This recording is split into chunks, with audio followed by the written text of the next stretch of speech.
voltamos aqui no segundo bloco, agora num tema que é minha paixão, né? Vamos falar da musicoterapia, voltado na área da psicologia.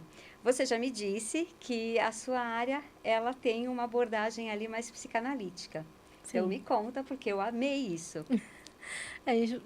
A pessoa, quando ela vem trazer, ela entra na musicoterapia, principalmente quando a gente fala de adultos ou não pessoas típicas, elas vêm com questões pessoais, emocional, medos, lutos, aflições, anseios.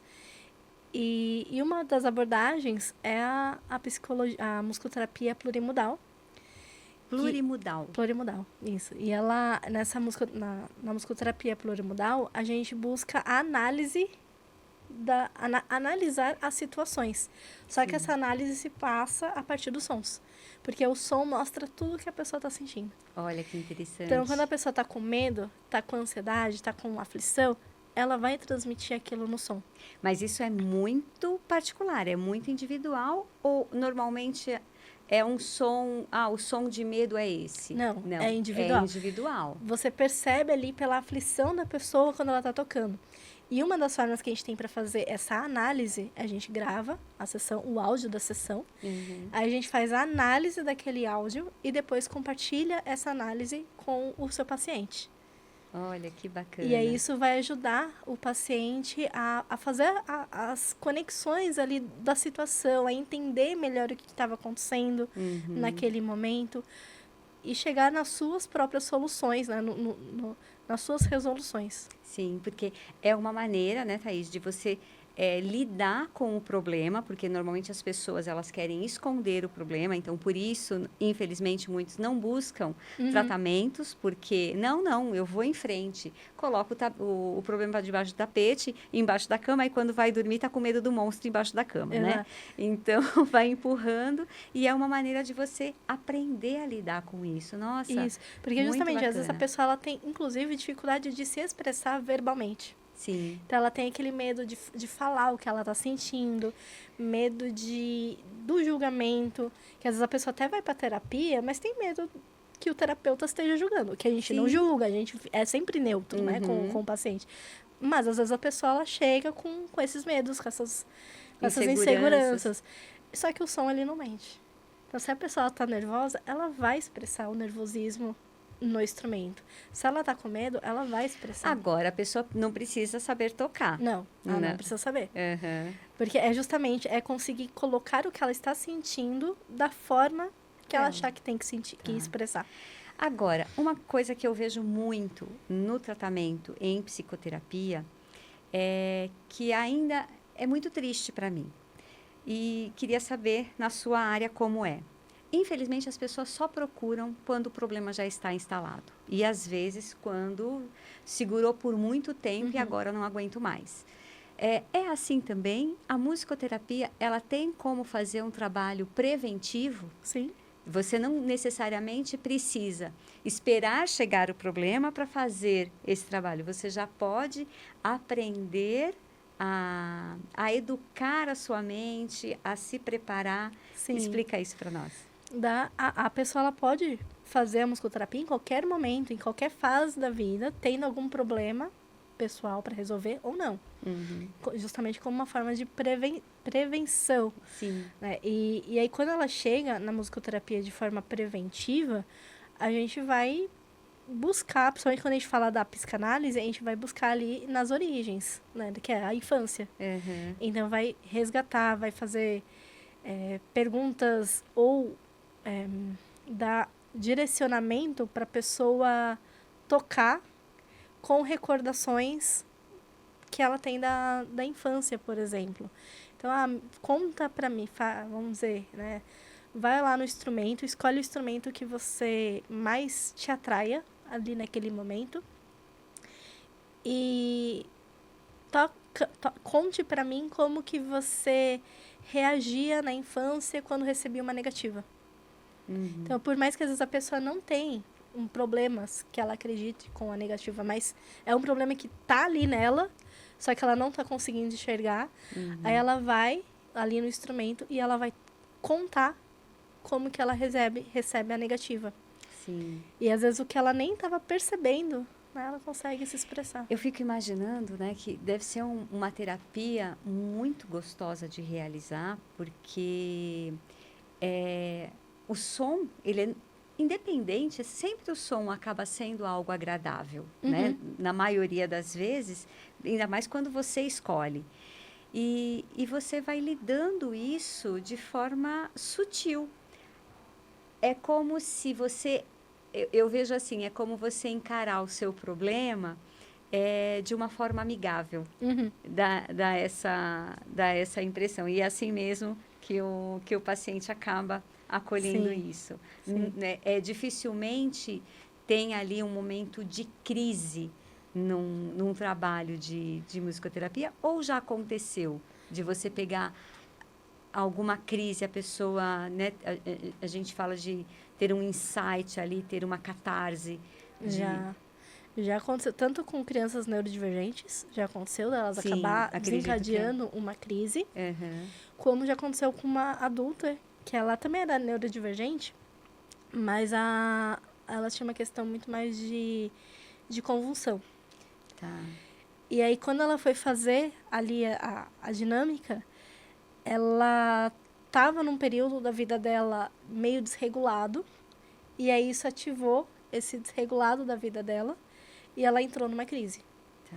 E ela entrou numa crise de ausência. Então ela ficou ali, acho que levou mais de 1 hora para ela voltar. Caramba. Então pode acontecer. Aham, Né? aham. Pode acontecer. E aí, só que aí Sim. depois ela entendeu o O porquê que chegou porquê. naquilo. Sim. Por que causou E, de aquela certa crise. forma, no trabalho em si, isso é muito produtivo, né, Thaís? Porque você consegue, como terapeuta, já observar exatamente o momento em que aquilo acontece. É mais fácil para você abordar, lidar com o cliente sobre o aspecto que ele está passando, e você faz a linguagem, né, do momento, do sentimento dela, né? Sim. Eu acredito que isso... Agora, uma coisa que nós havíamos comentado no primeiro bloco, que eu falei, eu quero muito falar a respeito disso, como você disse que os neurodivergentes, as pessoas atípicas, elas têm muito problema com barulhos agudos, som muito alto. E eu vejo isso até com pessoas típicas, que acontece muito de, tipo, o tilitar do garfo no vidro, sabe? Metal com vidro. Aquelas motos que hoje em dia parece que, né, virou, como que se fala? Comum. Todo lugar você tem aquelas pessoas acelerando a moto. Então, isso te dá... Não é só o susto, mas você fica com raiva, tem uma sensação de raiva. E o que acontece, assim, por que isso acontece com a gente? Você sabe colocar? Tem alguns timbres que eles são mais agressivos. Né? Que a gente recebe, a gente tem essa percepção agressiva, mas também essa percepção ela depende muito da sua experiência cultural mesmo. Então, por exemplo, uma pessoa que convive numa casa que só tem músicas tranquilas, só tem música... Não tem uma agressividade sonora. Então, quando ela vai para um lugar, um ambiente muito tumultuado, muito barulhento, isso pega no emocional dela, pega no ambiente, porque sai do ambiente que ela está acostumada. Agora, se uma pessoa, por exemplo, um músico, que estuda o instrumento só o repertório clássico, erudito, vai ter uma percepção. Agora, se ele já tem um estudo mais para música contemporânea, que trabalha com instrumentos preparados, que é quando, por exemplo, você pega um piano e você abre o piano e você vai colocar um garfo nas cordas, papel na corda, então você está preparando ali aquele instrumento. Tá. Ele vai tirar um outro timbre. Uhum. E tem alguns repertórios do repertório, alguns repertórios da música contemporânea que trabalha muito com pá, esses ruídos mesmo. Então a pessoa ela tem essa percepção e já está acostumada. Então, se ela escutar um ruído similar a esse, ela não vai se sentir mal. Teve um exame que eu fiz, aquele tomo, que é da cabeça? Tomografia? Tomografia. Que a máquina faz um som. Ah, sim. Uhum. né? Bem, Aham. as pessoas se sentem tensas dentro da máquina por conta do Do som. som, sim. Eu fiquei ali dentro plena, fazendo análise do ritmo que estava tocando. Imagino. Então, assim, Aham. então o ficar aflito com o som, ter uma certa sensibilidade com o som, vai muito da sua experiência. Então, não tem muito a ver com a questão neurológica.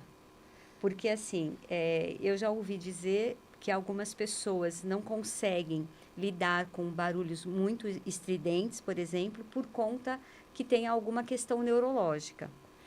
Pode ter também. Pode ter Porque também. pode ter também nosso aparelho auditivo, ele tem várias camadas. Aham. E pode ter alguma falha ali no nosso aparelho auditivo, que nem eu tenho uma sensibilidade, por exemplo, principalmente no direito, aos sons muito agudos. Me dói. Por quê?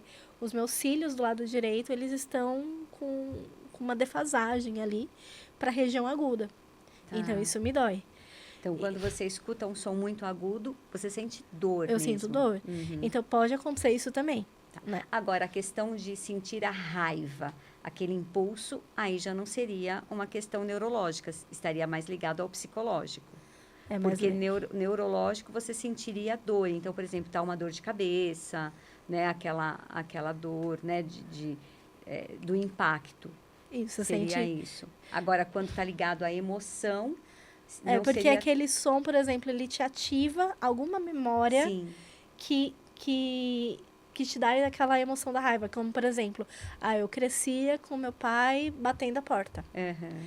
Então, toda vez que eu escuto o som de uma porta batendo, me dá uma aflição, me dá uma agonia, porque me recorda uma situação negativa. Uhum. Sim. Ou, por exemplo, eu era uma criança que vivia numa região que passava muita moto barulhenta. Então, quando eu escuto uma moto barulhenta passando, também me dá uma agonia, uma aflição, me dá raiva, né? Ou não, né? De repente se gostava daquele ambiente, se era Exato. Ou ao algo contrário. que você... Né, gostava, tipo, todo mundo que passava lá fazer uma festa e fazer aquele barulhão, a gente traz uma memória positiva. Então, você vai ter Então, o som, ele é muito particular. Então, a gente não pode dizer assim, que emocionalmente você tem um som que é bom e o som que é ruim, como a gente colocou, né? Isso é muito particular. muito individual, muito particular. Mas, de qualquer forma, a música, ela está muito ligada às emoções, né? Sim. Tanto... Aqui diz muito a respeito disso, né? Então, o quanto te toca. E queria tirar uma dúvida com você com relação à música clássica, porque nós vemos muito em filmes de psicopatas, eles sempre escutando músicas clássicas. Porém, é dito que quando você quer acalmar uma criança, quando você quer bem instruir, né? Educar uma criança na musicalização, o clássico seria o ideal. Está certo ou não? Então, há muitos estudos antigos, eles se baseiam na música clássica erudita justamente porque eles são feitos na Europa. Tá. Né? A Europa é o berço da música, né? Do estudo musical. Uhum. E muitos estudos foram feitos lá. E qual que é o repertório que se escuta lá? Música clássica. Música clássica. E eles têm, principalmente, por exemplo, na Alemanha, eles têm uma adoração por Mozart. Então, eles estudam muito Mozart. Tem um estudo bem grande, assim, famoso, que fala da música clássica, fala do Mozart em específico e tá. Mas, hoje a gente tem, né, o Thiagson, que é um músico brasileiro que está fazendo seu doutorado na USP sobre o funk. Tá. E ele comprova no doutorado dele que existem funks que fazem o mesmo resultado cognitivo, mesmo resultado cerebral que a música clássica. Uhum. Porque a música ali, ela tá trazendo a mesma sequência, que a questão é uma sequência de acordes, né, uma sequência ali de sons, um timbre, a velocidade, né, o andamento ali daquela música e a intensidade. Então, quando a gente une a mesma estrutura, independente do ritmo, eu consigo acalmar. E nem tem fala mansa, né? Tem muitas mães que relatam, eu coloco fala mansa, aquele shot de alegria pro meu bebê, e o meu bebê dorme. Uhum. Mas mesmo porque ele tem um ritmo constante, ele tem uma previsibilidade. A previsibilidade, como você havia dito no bloco anterior, de ter uma rotina musical. Isso. Então, e tudo aquilo, até eles falam, né, as músicas que pegam são as músicas chiclete, porque fica, Sim. né, aquilo que martela. E realmente nós temos uma tendência a precisar até de saber o que vai acontecer daqui a pouco. Então, a previsibilidade, isso nos acalma. Sim. Então, e também o próprio ambiente em que a música é inserida faz toda a diferença, não faz? Sim. Então, você saber que estar ali para fazer um tratamento, algo, já está num ambiente onde você está sendo acolhido, já vai fazer a diferença. Você vai ouvir um funk que muitas vezes, né, para a grande maioria talvez ali não seja apreciado, mas dependendo, se é uma primeira vez que você escuta num ambiente acolhedor, aquilo vai te né, soar como uma música clássica, Sim, realmente. porque justamente o ponto principal é tanto a previsibilidade que aquele som está te trazendo, né, a sequência ali daqueles sons, que o nosso cérebro consegue antecipar o que vai vir, musicalmente falando, e uma sequência específica de tanto uma tonalidade específica, quanto as outras características. Que a gente tem a teoria dos afetos, que fala das emoções, fala da música, fala que cada tonalidade ela pode ativar uma determinada ação, uma determinada emoção. Então, aí quando a gente coloca uma tonalidade específica para ativar o meu emocional, ou para ativar a minha felicidade, não importa se é funk, se é rock, se é clássico, porque aquele timbre, aquele som, automaticamente já está ligado com aquela vibração da felicidade. Sim. De qualquer forma, a música faz parte do ser humano, já desde o batimento cardíaco, na respiração. Sim. E ela realmente é muito importante. Thaís, amei estar aqui com você. Muito obrigada pelo convite. Espero que volte mais vezes. E é isso, gente. Espero que vocês tenham gostado do nosso programa hoje, simples assim. Até mais. Até.